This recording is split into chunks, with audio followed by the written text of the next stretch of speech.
Jadi banyak ayat-ayatnya Allah yang kita tidak kuasa untuk mengurai. Ayat maksudnya tanda kebesaran Allah. Salah satunya yang ada di diri kita. Salah satunya adalah hati. Para ulama-ulama dulu, ulama-ulama mangkul dulu, para sahabat, para tabi'in, mau membicarakan hati itu sudah istilahnya itu, saya ini mau mengukur dalamnya lautan, mau mengukur tepinya lautan. Bisa nggak kira-kira saudara jamaah?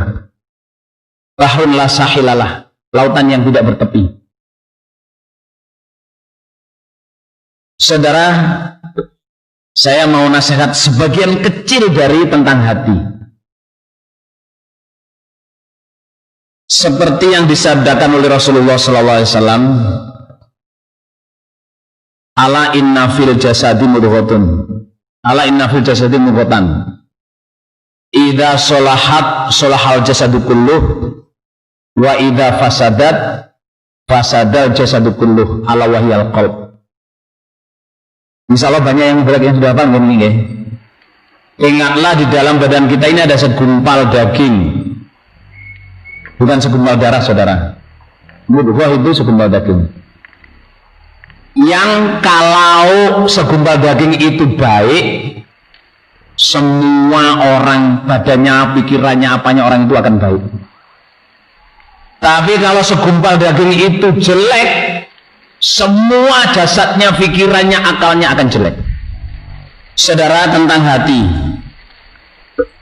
bagi jamaah yang sudah mendengar, amal soleh diperhatikan supaya bisa mendapatkan hikmahnya. Pernah mendengar lewat kaset, pernah mendengar langsung, atau pernah mendengar apa saja, tolong diperhatikan. Hati, balik lagi apa saudara jamaah? Hati. Jadi kalau menurut Nabi saudara jamaah, hati itu punjer kehidupan. Orang bisa bahagia, bisa senang, bisa baik, bisa buruk, bisa sedih, bisa susah, bisa putus asa, bisa bunuh diri. Gara-gara apa saudara? Gara-gara apa? Sak masjid ini atau di luar, di awal-awal, di kelas-kelas, di Gama 1, halo lagi Gama 1, muka-muka paling barokah. Amin. Kita ini sejamaah ya, berapa persen di antara kita yang peduli dengan hatinya seperti peduli kepada badannya? Orang usaha olahraga, makan vitamin, potong rambut tiap minggu, kalau nggak punya duit potong sendiri, mana dia? Potong brengos, potong jenggot, potong jembut, ya.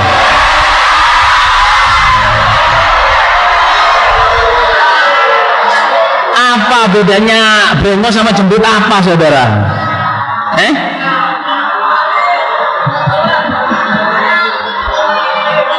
Kok ya, astagfirullahaladzim. Ibu-ibu beli kosmetik, beli apa ini? Bukan lipstik aja, lips balm apa-apa itu. Beli sampo, keramas, beli kudung.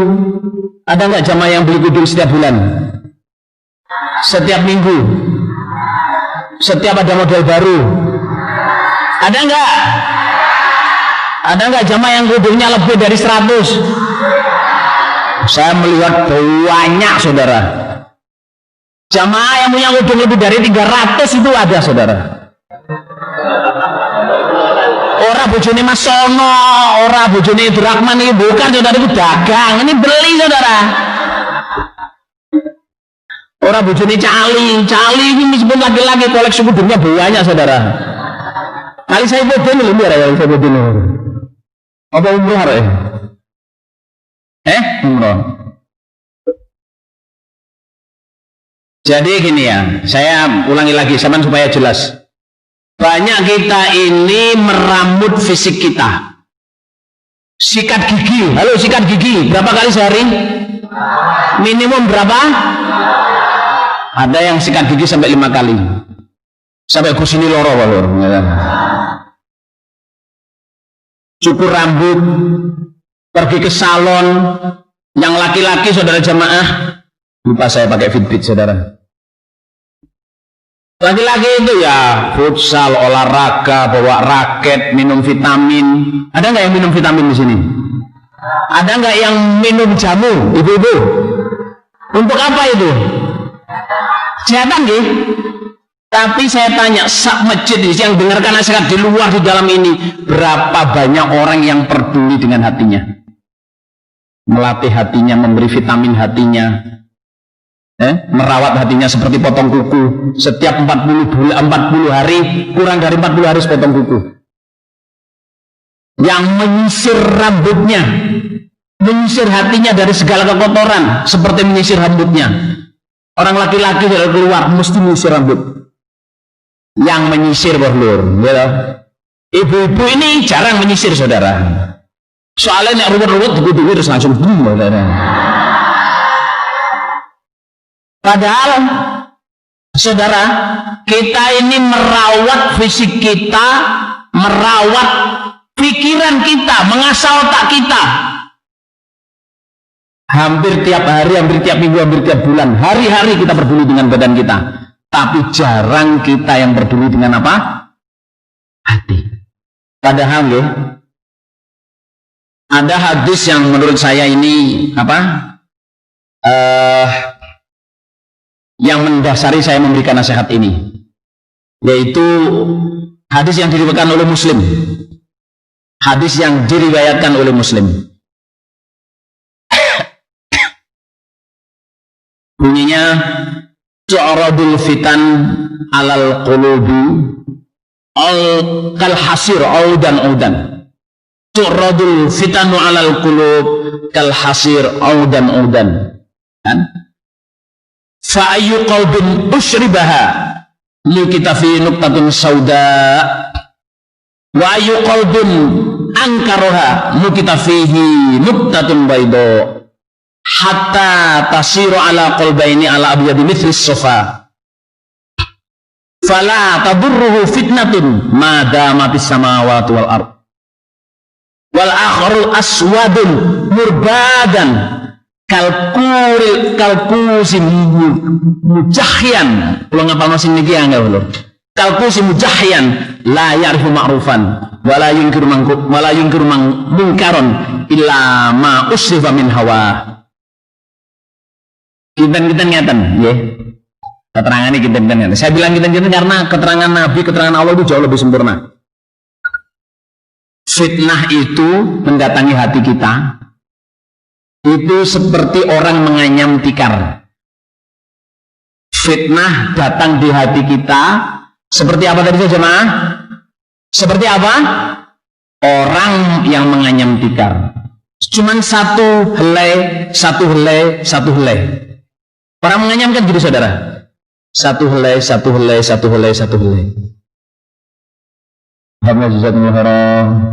Semoga bareng jodoh yang barokah, bareng keluarga yang barokah, anak yang soleh-solehat. Sambil nyuruh kopi dulu. Syukur dulu diundur. Biarin. Minum saya, biarin. Kamu mas, cukup. Kalau bareng haji yang barokah. Jazakumullah khairan. Terus ya. Jadi fitnah itu mendatangi hati kita itu seperti orang menganyam tikar. Satu helai.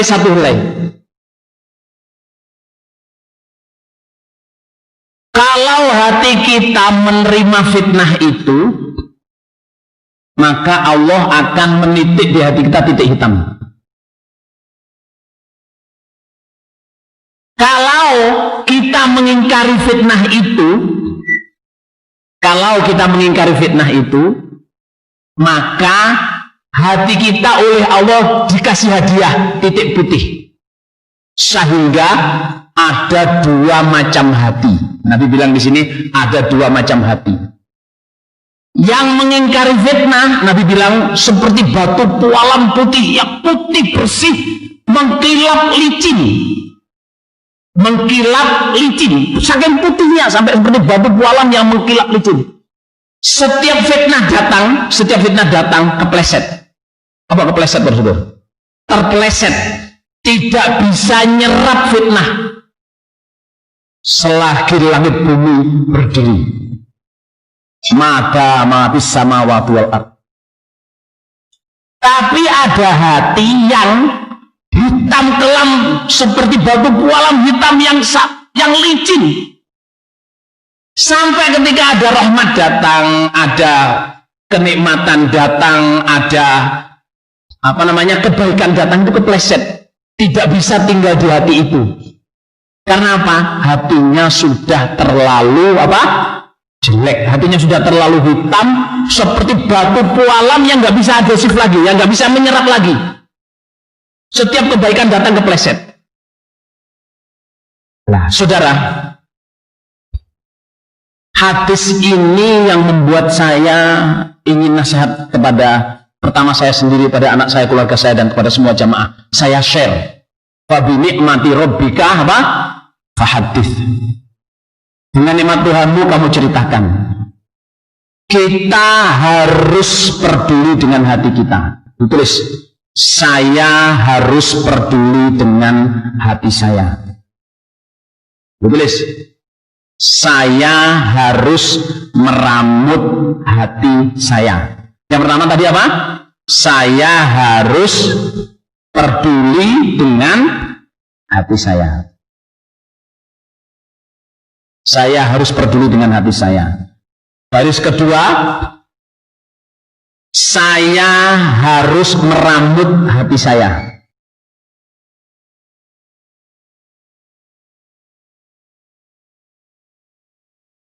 Baris ketiga, saya harus merawat hati saya.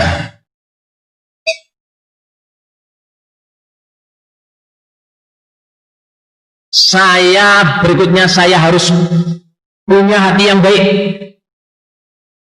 Saya harus punya hati yang baik. Saya harus punya hati yang pemaaf. Saya harus punya hati yang pemaaf. Saya harus punya hati yang sabar. Saya harus punya hati yang tawadhu, anggap asor. Saya harus punya hati yang tawakal. Ini komitmen kita. Saya mengajak bapak-bapak dan ibu-ibu untuk komitmen. Coba dibaca sama-sama. Bismillahirrahmanirrahim. Saya harus peduli dengan hati saya. Berikutnya, saya harus yang berikutnya, saya harus merawat hati saya. Berikutnya, saya harus punya hati yang baik. Saya harus punya hati yang pemaaf. Saya harus punya hati yang sabar. Saya harus punya hati yang tawadhu. Saya harus punya hati yang tawakal. Itu yang sampean tulis itu basic, paling tidak. Yang paling top itu saya harus punya hati yang baik. Wes, full stop sebenarnya. Soalnya apa saja jamaah saya saat ini, jangan sampai orang di masjid ini setiap fitnah datang diterima. Apa sih fitnah itu? Saya kasih contoh ya. Boleh kasih contoh nggak ini? Boleh kasih contoh nggak?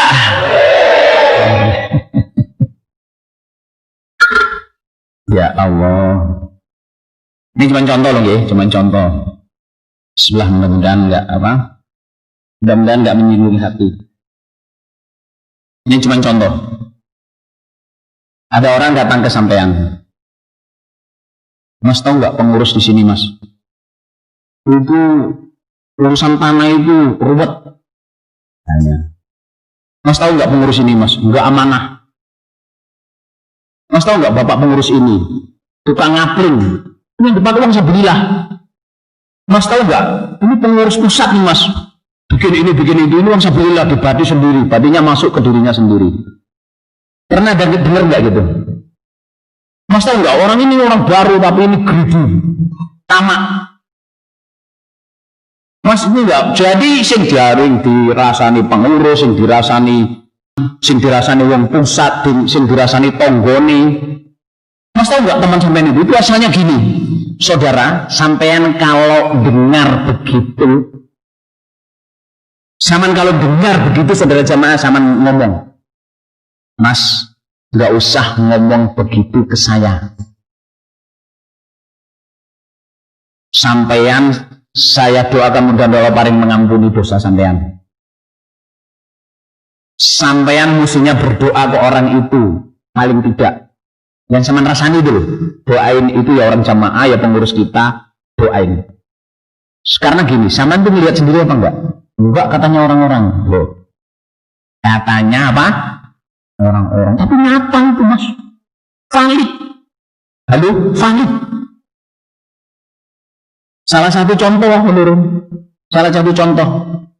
Seperti itu. Pengurusnya dirasain perkara kaplingan, perkara kos-kosan, perkara apa namanya? Ngatur jamaah, perkara warisan, perkara pernikahan. Tahu nggak sampean mas?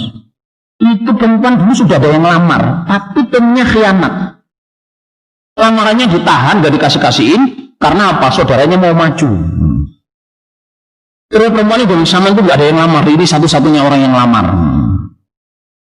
Loh, Pak, katanya saya dengar itu ada orang mau ngelamar saya. Gak ada, fitnah itu, fitnah. Padahal ini sudah di SMS-i dosa ulur gitu ya, SMS-i Mbak Saman sudah saya kirimin SL. Amasya.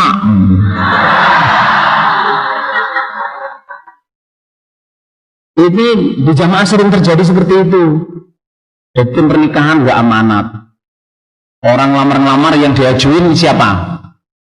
Kawannya sendiri, saudaranya sendiri. Padahal belum tentu diterima. Terus yang perempuan dinasehati. Kalau itu untung ada yang lamar. Ini orangnya yang ngecengan.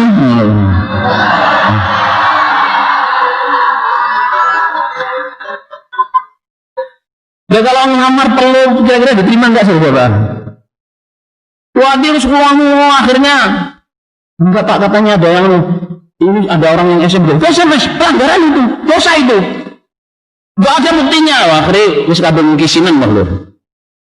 Saudara kalau ada macam gitu datang ke kita, bilang this is not my business at all. Apa itu Lur? Ini bukan urusan saya. Kamu udah nasihatin belum? Belum. Saya juga katanya-katanya kok. Kamu udah doa untuk dia belum? Belum. Ini penyelamatan hati kita.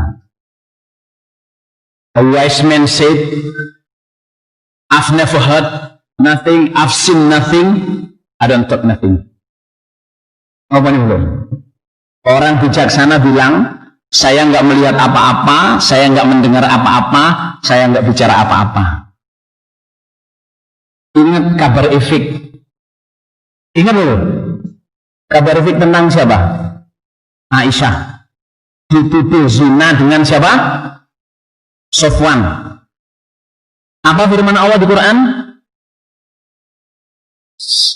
Kalau mereka mendengar itu kok bilang saya nggak tahu apa-apa, saya taunya hanya baik, maka baik untuk mereka. Gini apa dulu?